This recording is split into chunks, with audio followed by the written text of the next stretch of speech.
Soy médico, residente de segundo año de Sexología Clínica de la Universidad de Caldas.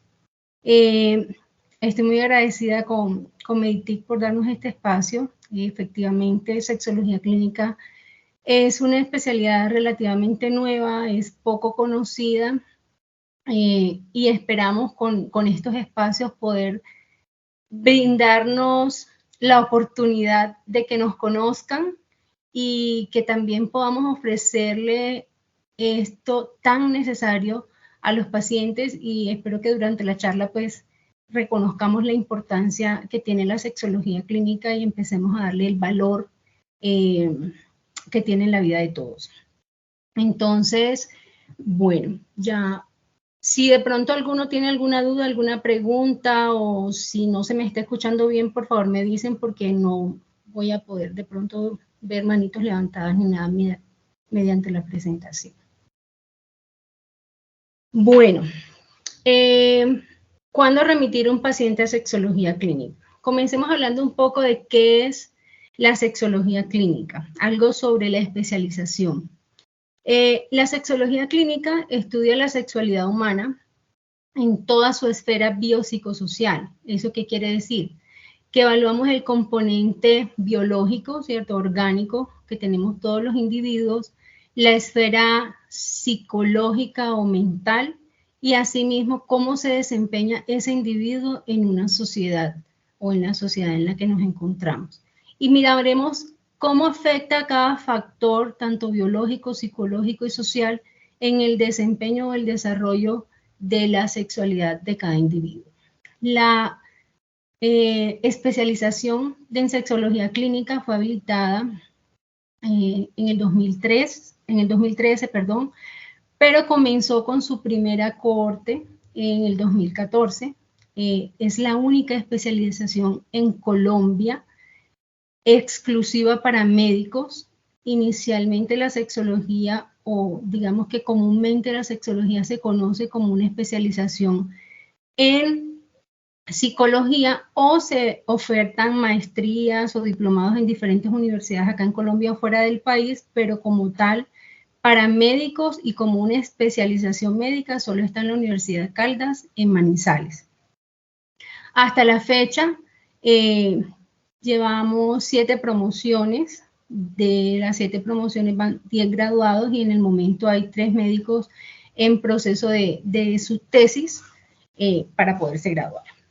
Es una especialización como cualquier otra especialización médica, presencial, demora 3 años en la jornada diurna y tiene un número de créditos de 147. Ya entrando como en materia, esta charla la quisimos enfocar básicamente al personal de salud, incluyendo médicos generales, enfermeros, psicólogos, especialistas, fisioterapeutas o cualquier profesión que esté relacionada con el campo de la salud. Entonces, cualquiera de estos profesionales, digamos que debe conocer unos conceptos básicos para hablar de sexualidad o de sexología. Entonces, lo primero es identificar qué es sexo. El sexo lo describimos o hace referencia como esas características biológicas, fisiológicas, que nos definen como hombres o mujeres. Allí podemos hablar de pronto, enfocarnos, o para que lo tengamos más presente, del sexo nos habla como de los cromosomas XX, XY, o también de los genitales con los que nacemos. La sexualidad es ese aspecto central del ser humano que está presente a lo largo de su vida. Me lo escucharán como mucho en la charla, que la sexualidad es algo transversal. Está con nosotros desde antes del parto hasta que morimos. Abarca, la sexualidad es tan amplia que abarca el sexo, la identidad, la orientación sexual, los roles de género, todo el componente erótico, placentero, la intimidad, la reproducción y la forma como nos vinculamos con las demás personas. Entonces, como podemos ver, es un concepto bastante amplio, por lo que cualquier, digamos, situación que comprometa al individuo dentro de su forma de relacionarse con los demás puede ser denominada sexualidad. No solo lo que conocemos comúnmente como el coito o las relaciones sexuales o coitales. La respuesta sexual habla es el conjunto de cambios físicos, fisiológicos, hormonales que ocurren en los seres humanos ante un estímulo sexual. Dentro de esta respuesta sexual se han propuesto diferentes modelos de respuesta sexual humana. El primer modelo que apareció o que se documentó fue el modelo de Master y Johnson de respuesta sexual, más o menos en 1966, donde ellos hicieron un estudio en el cual de hecho ponían cámaras a nivel de la vagina y evaluaban todos esos cambios fisiológicos que se presentaban en la mujer durante el encuentro sexual. Por supuesto, en la respuesta sexual masculina es más evidente porque los genitales externos masculinos pues son muy visibles, en cambio la vagina no. Entonces ellos lo que hicieron fue como poder documentar todos esos cambios que se iban presentando en los individuos cuando tenían relaciones sexuales. Entonces ellos describieron 4 fases, que son la fase de excitación, la de meseta, la de orgasmo y de resolución. Doctora, qué pena, doctora, qué pena que te interrumpa, no estamos viendo que se están pasando las diapositivas, entonces yo creo que no estás compartiendo la pantalla donde tiene la presentación. ¿En qué pantalla me quedé? Estamos viendo la primera diapositiva todavía, eso. Ahí pues. Sí, ahí empezaron a pasar. Perfecto. Ahí sí. ¿Y si la comparto en pantalla completa? Sí, en modo presentación, claro. Por eso, ¿y cuál diapositiva están viendo ahora? ¿Una figura? La que sí, la Universidad de Caldas, la que tiene el loguito. No, entonces déjame, yo miro porque ya pasé esas hace 2 diapositivas. Dame un segundo. Y me voy acá.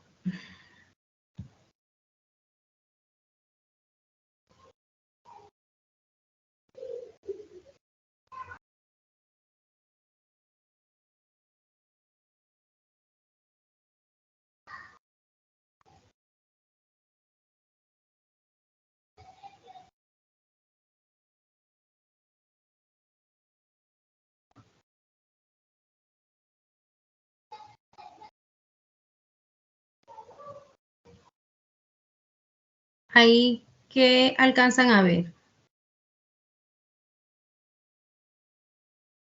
Estamos viendo tu pantalla. ¿Y ahora? Ahora sí. PowerPoint. ¿Ahora sí? Perfecto, ahora sí. Listo, bueno. Entonces, como les hablaba, este es el modelo de respuesta sexual inicialmente propuesto por Master y Johnson, donde nos hablaba de la fase de excitación, la fase de meseta, la fase del orgasmo y el periodo de resolución, o la fase de resolución. Como se dan cuenta, acá hay 2 lineecitas, una que es como verde-azul y la otra que es moradita. Entonces, la azulita nos muestra la respuesta sexual masculina y la moradita la respuesta sexual femenina. Ellos lo que observaron es que durante la fase de excitación se presenta, en el hombre se refleja con la erección, en las mujeres con un aumento en la lubricación vaginal. Y además se encuentran cambios fisiológicos como aumento de la frecuencia cardíaca, aumento de la tensión arterial, rubicundez o rubor facial o corporal y otros cambios fisiológicos a nivel de todo el organismo. En la fase del orgasmo, ellos lo manifiestan o lo describen como esa descarga de toda esa tensión que se presenta, o esa tensión muscular que se presenta durante la fase excitatoria. Y en la fase de resolución es como digamos que vuelve el cuerpo al estado basal. antes del inicio de la respuesta sexual.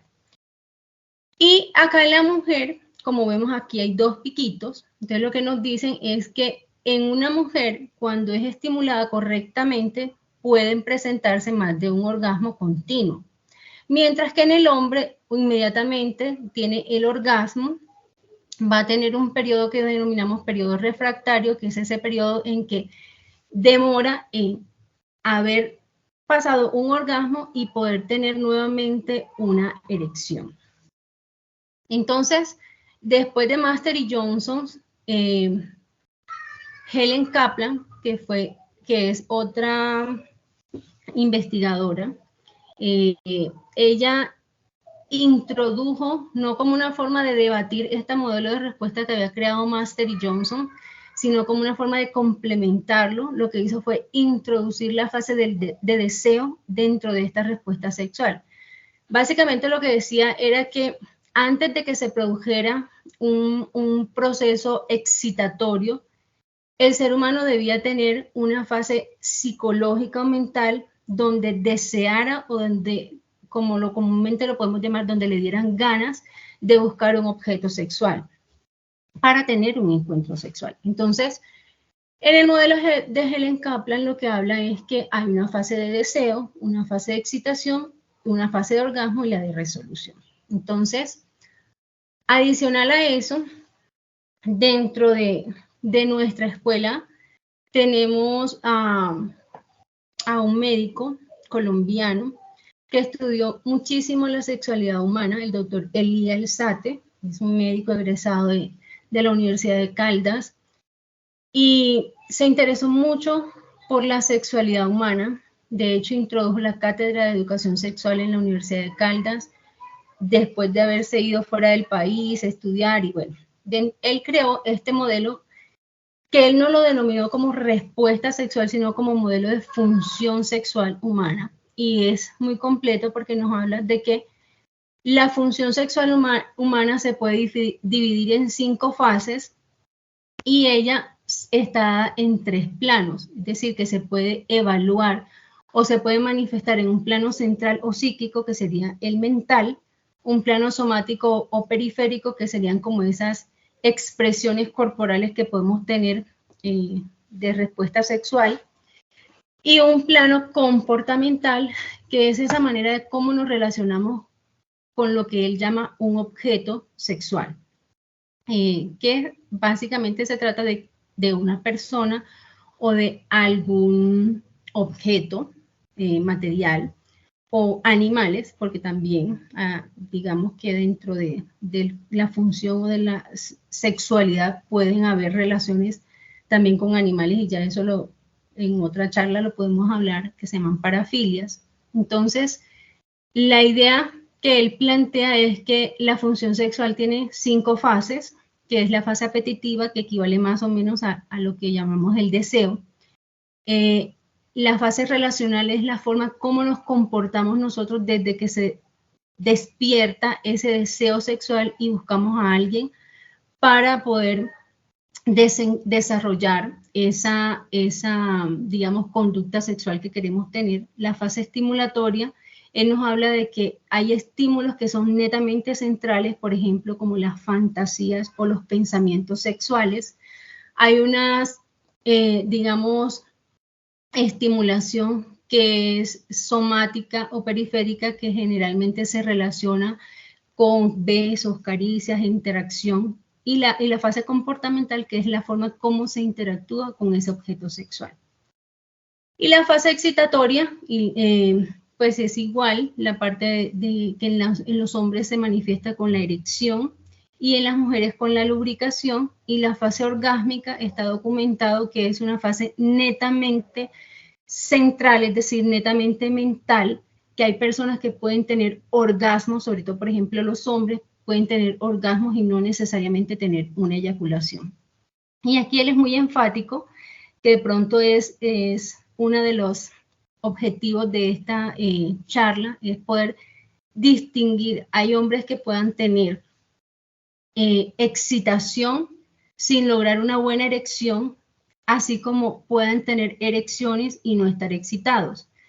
¿Eso qué quiere decir, doctora? Por ejemplo, generalmente los hombres pueden tener erecciones matutinas o vespertinas, y esas erecciones no necesariamente están relacionadas con una excitación mental.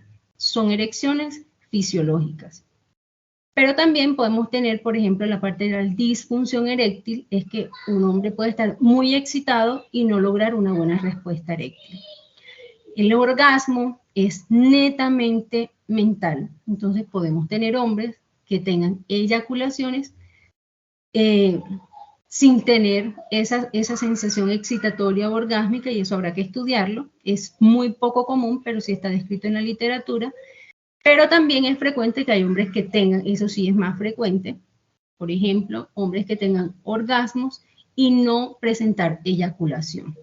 Y generalmente se ve en pacientes que han tenido enfermedades prostáticas.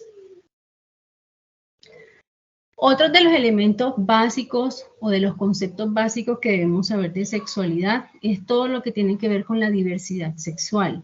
Entonces a veces confundimos o desconocemos los términos de identidad, expresión de género, sexo biológico u orientación sexual. Digamos que esta figurita nos gusta mucho cuando explicamos estos conceptos. Entonces, sexo, como yo les decía ahorita, el sexo, cuando nos referimos a sexo, nos hablamos de sexo biológico y va encaminado o direccionado a los genitales de esa persona, ¿cierto? O el sexo asignado al nacer. Este sexo puede ser femenino o masculino, o puede ser un estado intersexual, por ejemplo, que antes se llamaba hermafroditismo. Respecto a la orientación sexual, aquí lo vemos como un corazoncito.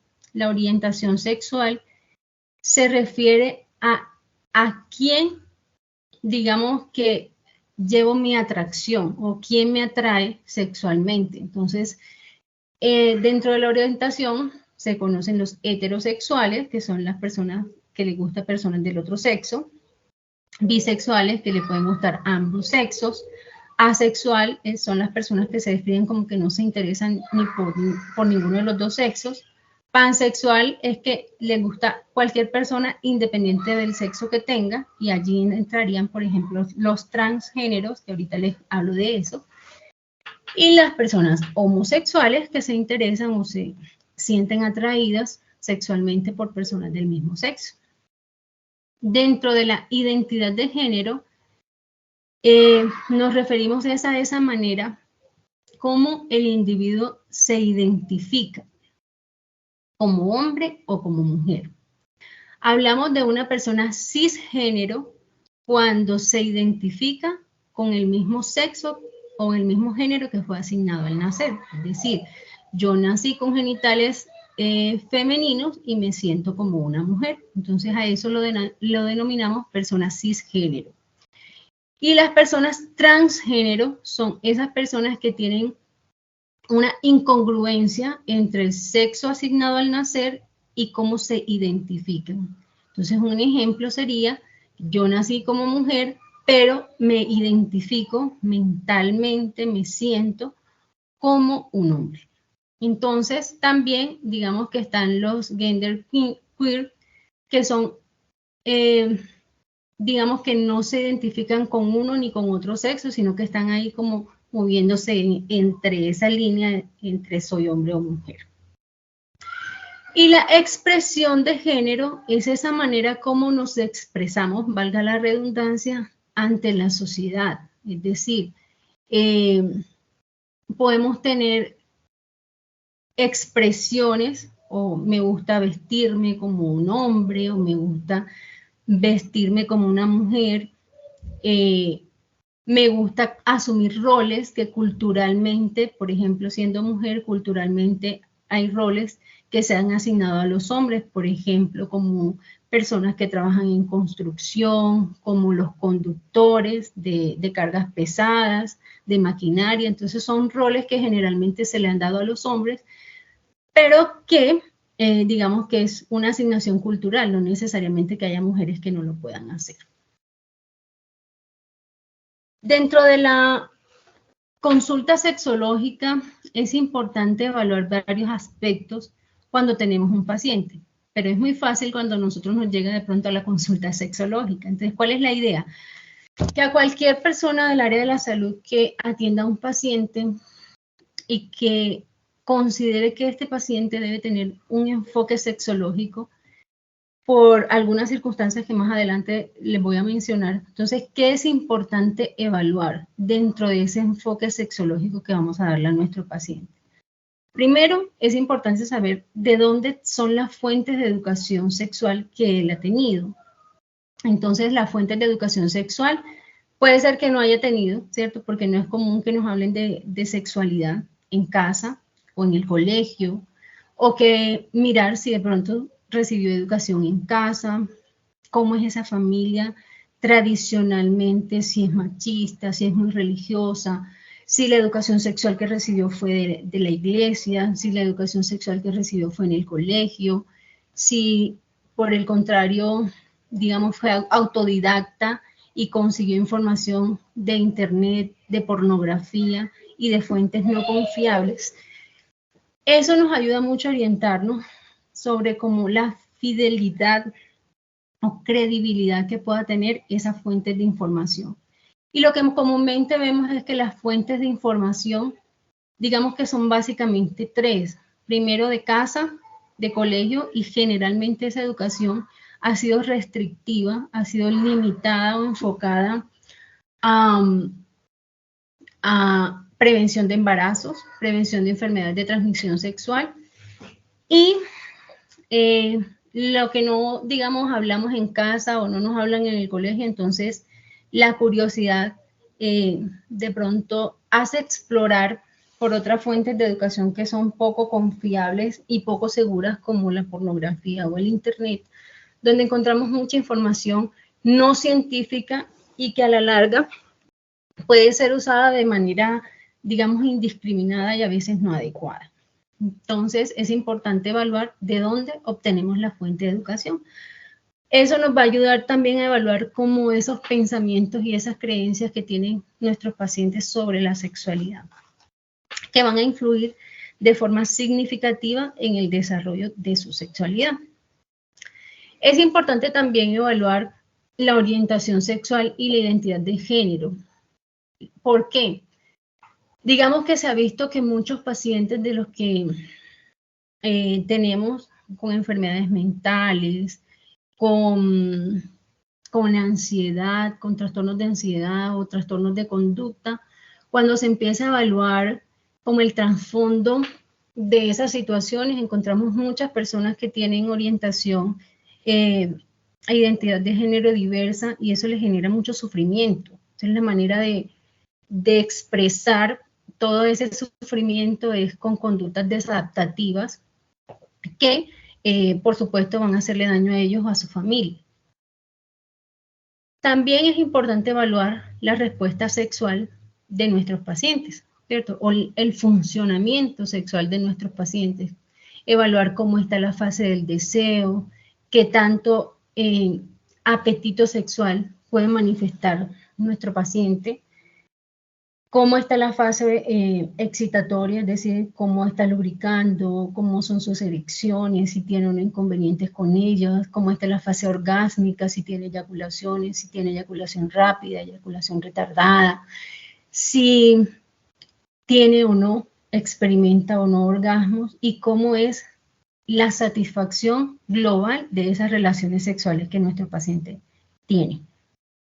También es importante evaluar las relaciones de pareja. Entonces, en estas relaciones de pareja es importante identificar qué tantas habilidades tiene ese individuo para conseguir pareja, qué tantas habilidades sociales ha logrado desarrollar para que le permitan, digamos, relacionarse efectivamente y afectivamente.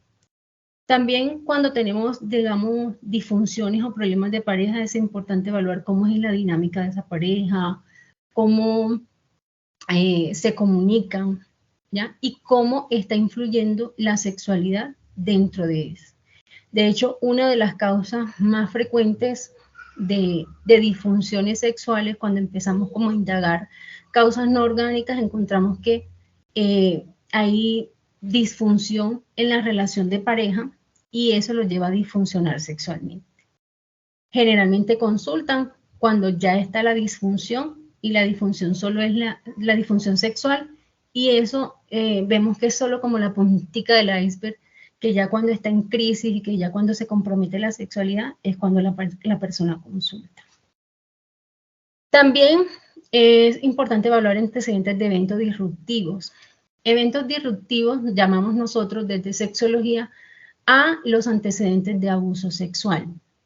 Entonces, se ha identificado que no necesariamente las personas que han sido abusadas sexualmente pues, van a disfuncionar sexualmente más adelante, pero sí es un factor muy importante dentro del desarrollo de enfermedades mentales, dentro del desarrollo de conductas sexuales de riesgo, dentro de ese mantenimiento o establecimiento de vínculos afectivos cuando hay antecedentes de eventos disruptivos o de historia de abuso sexual. También es importante evaluar qué conductas de riesgo tiene nuestro paciente. Entonces, conductas de riesgo que puedan llevar a embarazos no deseados, a infecciones de transmisión sexual, pero así también, por ejemplo, el uso indiscriminado y no protegido, por llamarlo de ninguna manera, del cibersexo y de la pornografía. Dentro de los motivos de consulta sexológica, entonces encontramos lo que el doctor Elie Alzate en su libro llama como problemas sexuales mayores, y en ellos abarca todo lo que son disfunciones sexuales. Dentro de las disfunciones sexuales femeninas encontramos el deseo sexual inhibido o bajo deseo sexual o baja libido, como comúnmente se llama. Disfunciones de la fase excitatoria, que básicamente es problemas o dificultades para tener una buena lubricación. Anorgasmia y trastornos dolorosos durante las relaciones sexuales, y dentro de estos encontramos la dispareunia y el vaginismo. También dentro de las disfunciones sexuales masculinas vamos a tener trastornos tanto en la fase de deseo como el deseo sexual inhibido, o aquí olvidé ponerlo, pero también encontramos lo que hablamos de hipersexualidad. Entonces, tanto en hombres como mujeres, así como hay deseo bajo, también puede haber deseo sexual aumentado o hipersexualidad. Dentro de la fase excitatoria encontramos el trastorno de disfunción eréctil, y dentro de los trastornos de la fase orgásmica encontramos la eyaculación rápida, la eyaculación retardada y la anorgasmia. Y también dentro de los hombres está descrito que se puede presentar dolor durante la relación sexual, que también se llama dispareunia. En la sexualidad en el ciclo vital, entonces como yo ahorita les decía, la sexualidad es transversal, está con nosotros desde que nacemos hasta que morimos, y es importante evaluar cada etapa dentro de la sexualidad del ciclo vital de los niños. Es importante tener en cuenta que a veces no nos consultan, digamos, porque el niño tenga un problema como tal, sino por la angustia que le genera a los padres ver conductas sexuales en los niños. Y es meritorio decirles y muy importante que puedan identificar y conocer que los niños están en unas fases exploratorias y que más o menos entre los 4 y 8 o 9 años pueden darse algo que se llaman juegos sexuales exploratorios de la infancia. Son completamente normales.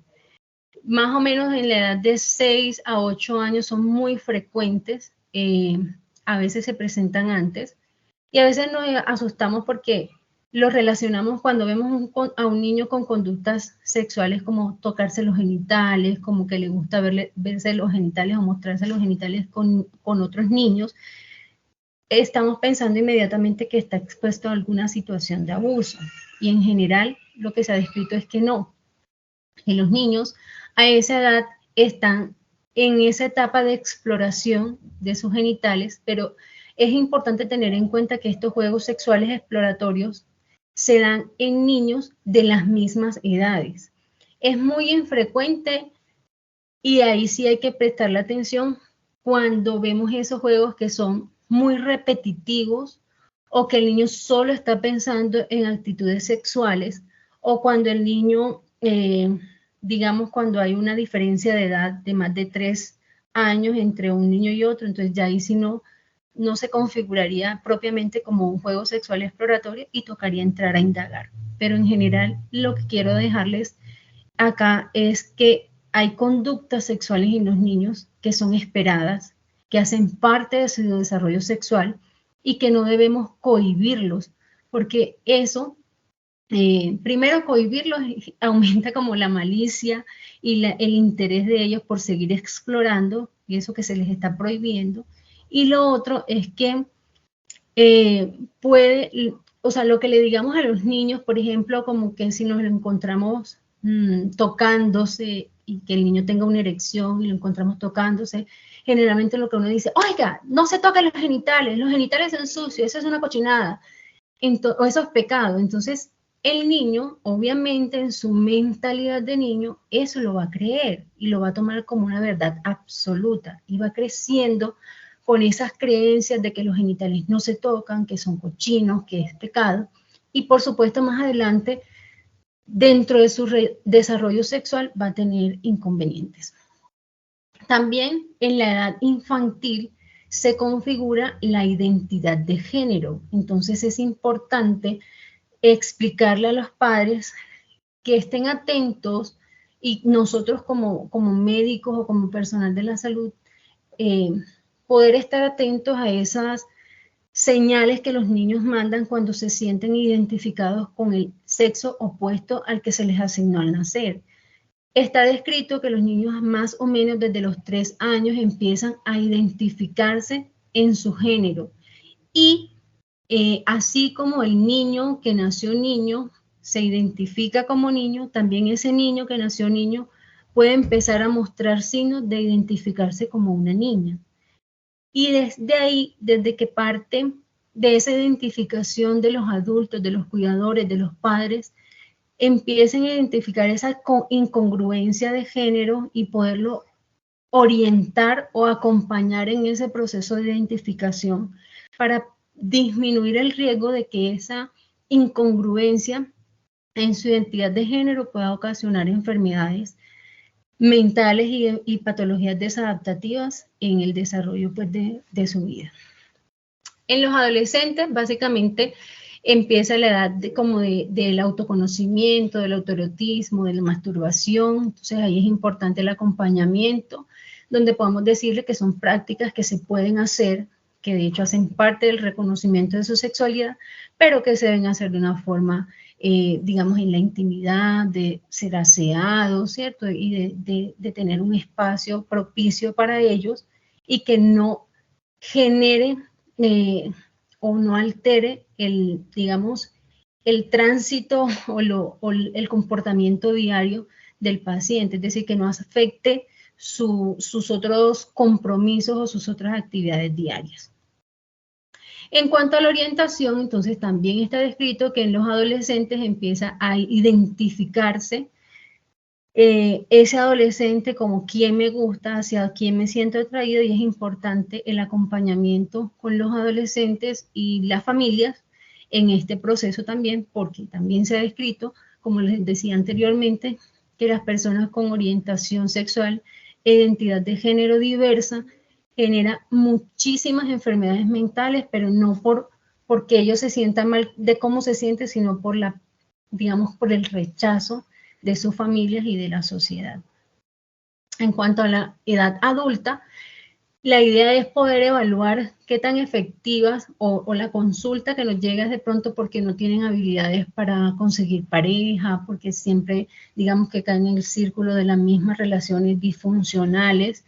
Y también acá esperamos que se haya alcanzado la madurez sexual en el adulto que es cuando ya esas prácticas sexuales, digamos, como que la misma experiencia que ellos van teniendo, van creando un mayor repertorio sexual y se van sintiendo más seguros en la expresión de su sexualidad.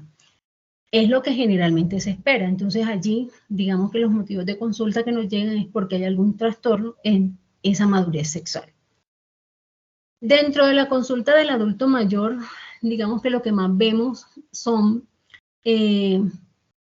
preocupaciones por la erección, preocupaciones por la eyaculación, preocupaciones porque hay enfermedades comórbidas que están afectando su sexualidad, y también a veces creemos que tenemos una edad límite para poder disfrutar de la sexualidad. Entonces poder brindarle a esa persona adulta mayor, que de por sí ya trae muchas dificultades, poder decirles que pueden disfrutar de su sexualidad hasta que lo desee. Es decir, que no hay una fecha, no hay una edad, no hay un tiempo límite para poder disfrutar de su sexualidad, siempre y cuando siempre sea consensuado. Es importante también evaluar la sexualidad en el embarazo, entonces mucha consulta es asociada como que si tengo o no que suspender las relaciones durante la actividad, durante el embarazo. Entonces la respuesta es no, no se tiene que suspender las relaciones sexuales en todos los embarazos. Obviamente hay que individualizar cada caso, y acá el mensaje que les quiero dejar es que si de pronto hay alguna condición que restrinja la actividad sexual penetrativa durante el embarazo, poder brindarle a esa pareja opciones de vivir su sexualidad también con prácticas no penetrativas que pueden ser igual de placenteras. Hay otros, digamos, motivos de consulta de sexualidad en condiciones específicas, como por ejemplo pacientes con dolor crónico, pacientes con cáncer, pacientes con diversidad cognitiva, con cualquier tipo de discapacidad, con infertilidad, enfermedades prostáticas, enfermedades crónicas como hipertensión, enfermedad renal, diabetes, hipotiroidismo. A veces tenemos pacientes con cualquiera de estas enfermedades y se nos olvida que son seres sexuados por naturaleza y olvidamos que esa esfera sexual existe. No les preguntamos cómo está siendo su sexualidad, cómo está influyendo la enfermedad en la sexualidad, cómo está influyendo la medicación que estamos ordenando en su sexualidad y qué valor le da a esa persona a su sexualidad, ¿cierto? Entonces, la invitación es poder abordar a nuestro paciente de una forma integral, y cuando hablamos integral también es incluir la sexualidad dentro de esas enfermedades y evaluarla y direccionarlo a un especialista. Otra de las actividades que digamos, genera motivo de consulta es preocupación por la masturbación y por la pornografía. ¿Cuánto es lo normal? ¿Cuánto es lo anormal? ¿Cuándo se configura como una adicción? ¿Cierto? Entonces, cuando tenemos pacientes que tienen este tipo de preocupaciones, la idea es poder derivarlos a la consulta sexológica o brindarles información acerca de eso. No dejar como que, ay, sí, eso no lo quiero hablar. También acá tenemos otras actividades como el sexting, que cada día toma como más auge. Entonces el sexting es como compartir información, tanto textos de contenido sexual como fotos o videos de contenido sexual a través del internet o del celular. Entonces lo importante es evaluar si se están teniendo conductas de sexting y si se están teniendo las precauciones para evitar todo lo del ciberacoso. También tenemos temas o los motivos de consultas con diversidad sexual, pacientes que se sienten con identidad de género, digamos con disforia de género o con problemas, digamos con orientación sexual diversa, que eso les está ocasionando problemas en su, digamos, círculo familiar, problemas interpersonales o intrapersonales. Hay personas que les genera mucho conflicto y mucho sufrimiento sentir que tiene una orientación diversa porque va a ser rechazado, o tiene una identidad de género diversa porque va a ser rechazado, y ya de por sí se sienten como en un cuerpo extraño, como que son diferentes. Entonces acuden mucho a, primero pues las de género, ayudarles como a hacer ese tránsito social y el cambio, ¿cierto? Que ellos finalmente quieran tener. Y las personas con orientación diversa generalmente consultan es para que les brindemos educación sobre cómo poder enfrentar esa orientación diversa con su familia y con la sociedad. También motivos de consulta de problemas de pareja, parafilias, abuso sexual y pacientes que nos llegan, que sería lo ideal. Por ejemplo, hemos tenido madres que nos han llevado a sus hijos adolescentes a consulta para que les brindemos información sobre educación sexual positiva, enfocada como en comportamientos sexuales, en cómo prevenir embarazos, en cómo prevenir infecciones de transmisión sexual, pero también cómo disfrutar de una forma segura de su sexualidad. Ese sería el ideal. ¿Cómo planteamos el tratamiento sexológico? Entonces, Jack Anon, digamos que estudió o ideó este modelo de enfocar la terapia sexual de una forma breve. Entonces nos habla de un modelo que llaman modelo PLICIT. Cada letra tiene, significa como una palabra. Entonces la P es de permiso y nos habla, y el permiso habla básicamente es de poder preguntarle al paciente sobre sexualidad, o sea, abrirle el tema, el hecho de que ya preguntemos, ya le damos la confianza a ese paciente para que nos diga, para que nos pregunte, para que, digamos, exponga todas esas situaciones relacionadas con la sexualidad que está presentando, que a veces cuando no preguntamos, el paciente, digamos que no se siente con esa confianza de hablar de su sexualidad. Entonces, la P es del permiso que podemos darnos a nosotros como personal del área de la salud, pero también a nuestro paciente, de poder poner el tema sobre la mesa y poder plantear terapias o propuestas terapéuticas. La LI es de información limitada y es de esa información que si el paciente, perdón, no llega por decir, digamos, con dudas sobre orientación o identidad de género, es poderle ofrecer esa información sobre el tema específico que el paciente está consultando. Sugerencias específicas habla sobre ya la terapia o sobre las sugerencias más profundas que se le dan o más, digamos, específicas que se le están dando sobre el tema que el paciente está consultando. Y la terapia intensiva ya es, digamos, como su nombre lo dice, son propuestas terapéuticas específicas para tratar su enfermedad o su disfunción. Entonces, este autor lo que nos decía era que la P de permiso y la información limitada están, digamos que al nivel de cualquier profesional de salud, al nivel del médico general, de la enfermera, del fisioterapeuta, de cualquier personal de salud que tenga contacto con un paciente que le esté manifestando un problema sexual. Porque ahí en esos dos pasos lo que hacemos es brindarle educación al paciente. El doctor Elie Alzate nos hablaba de que nos dividía los problemas sexuales en problemas sexuales menores y mayores. Y nos hablaba de que los problemas sexuales menores alcanzan aproximadamente el 80-85% de la consulta sexológica y que debería ser competencia del médico general poder resolverla, porque la mayoría se resuelven solamente dándole educación al paciente. Entonces, hay muchas creencias, hay, digamos, muchos mitos respecto a la sexualidad que con una buena educación resolvemos esos problemas. Entonces, esa es la invitación, que puedan interesarse por la sexualidad en sus pacientes y puedan estudiar un poco de fuentes confiables, cómo brindar esa educación y lo que por supuesto no se sientan en capacidad de conocimiento para poder tratar, pues poder derivarla al especialista pertinente.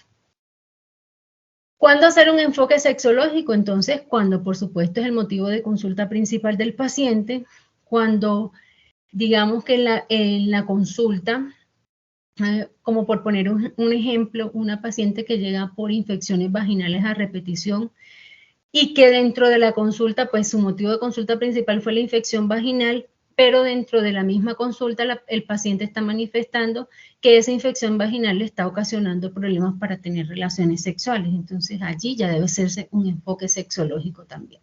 Cuando tenemos sospecha clínica de que tenga algún problema sexual, cuando tenemos pacientes con enfermedades mentales, es importante evaluar su esfera sexual.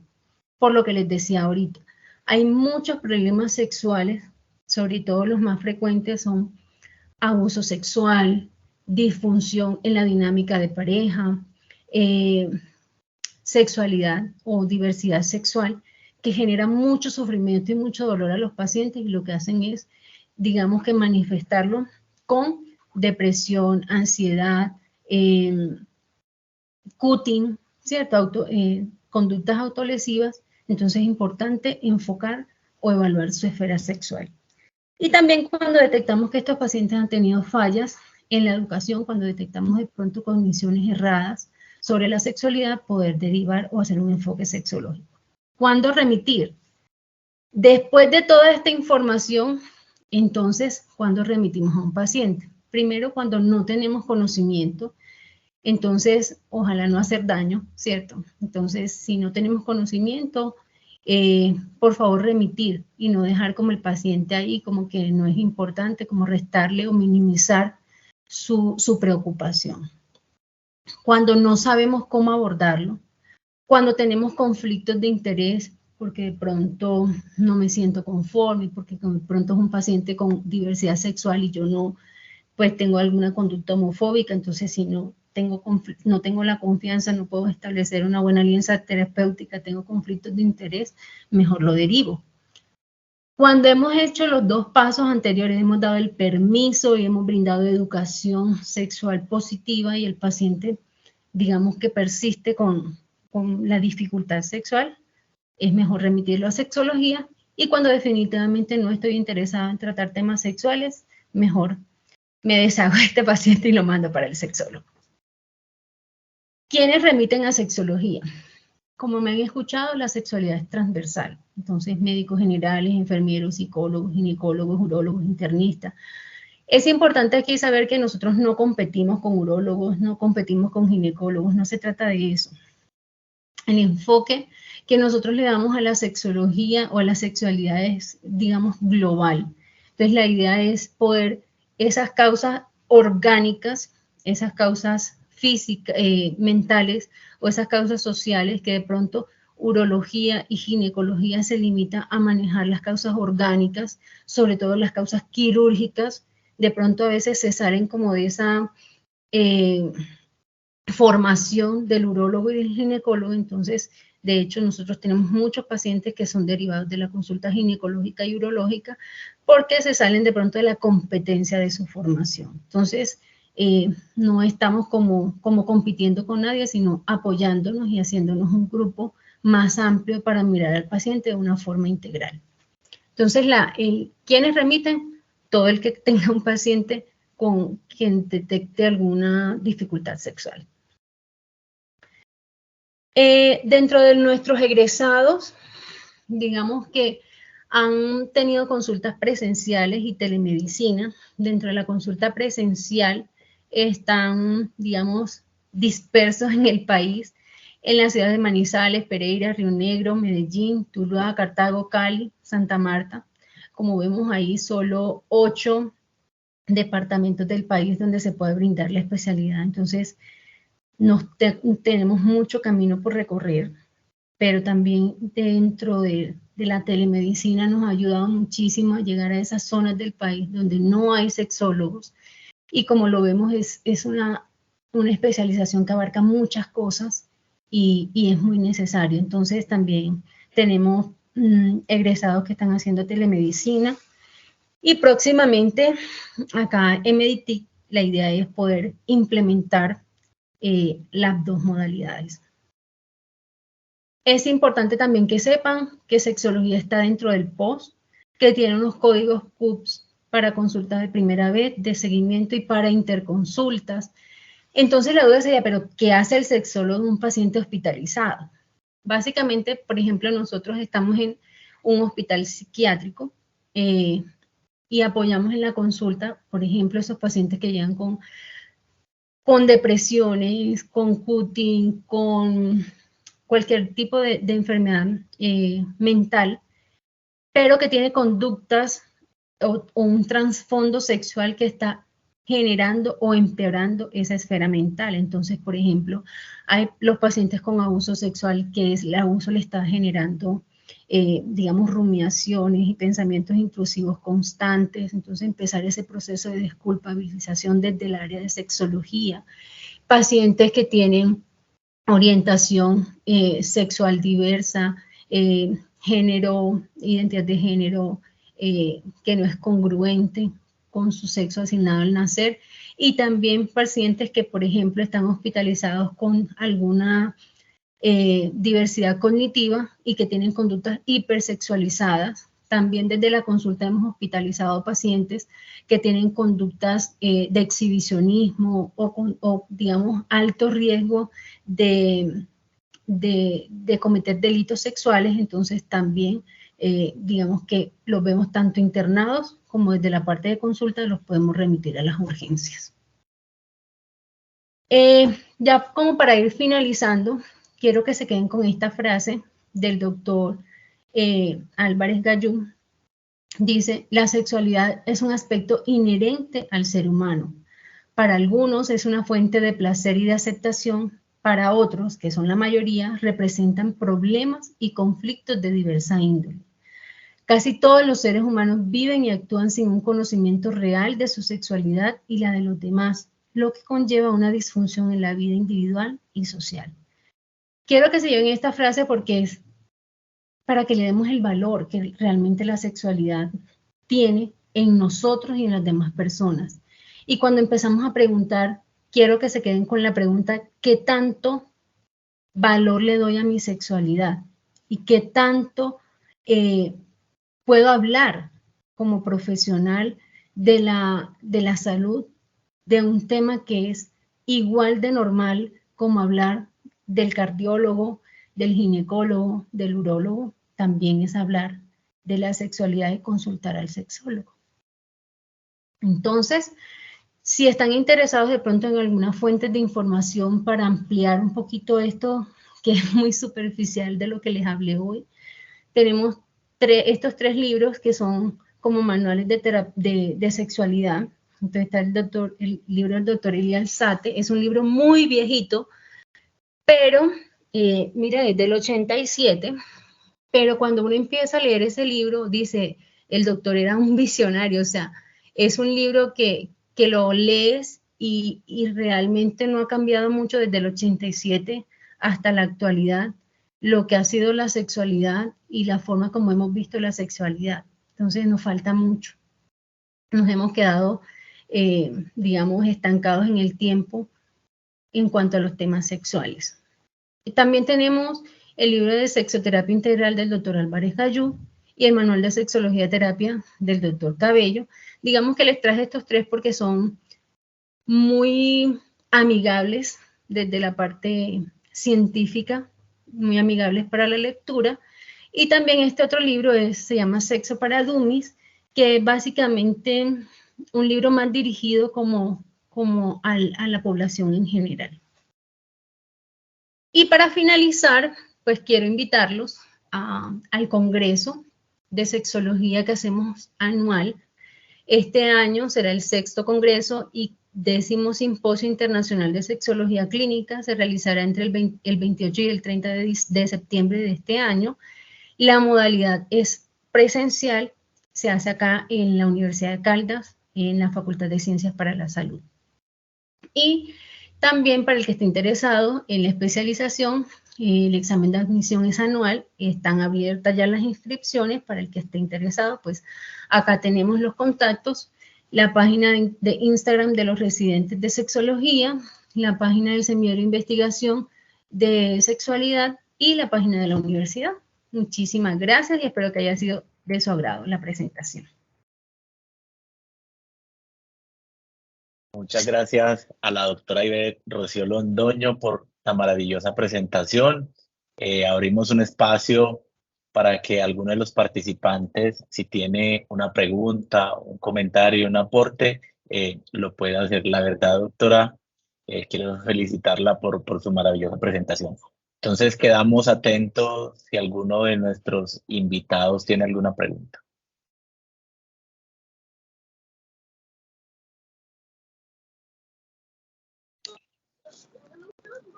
Hola, Ivette, ¿cómo estás? Felicidades, hermosa, todo. Y estamos aprendiendo mucho sobre estos temas que son relativamente nuevos para nosotros los médicos generales, porque el mundo ha cambiado mucho y necesitamos estar actualizados. Muchas gracias.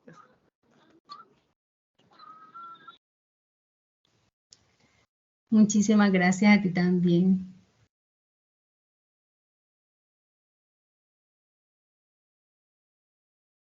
¿Alguno de los participantes tiene una pregunta? ¿O todo muy claro? O todo muy claro o todo muy confuso. No, para mí me parece que todo estuvo muy claro, muy detalladito, bien explicadito y se aprendieron cosas nuevas.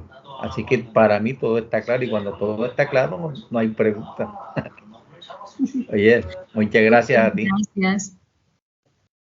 Bueno, muchas gracias.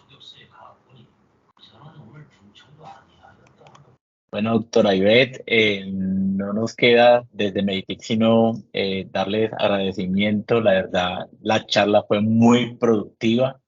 Aprendimos mucho el día de hoy. Esperamos que este no sea el único espacio que tengamos de sexología clínica en nuestra institución. También queremos invitar pues a los participantes que estén atentos a nuestras redes sociales, ya que sexología clínica próximamente será una de nuestras especialidades. Esperamos tenerla en la modalidad presencial y a través de telemedicina en todo el país para que los pacientes que tengan algún tipo de necesidad frente a la especialidad puedan acceder fácilmente a un sexólogo clínico.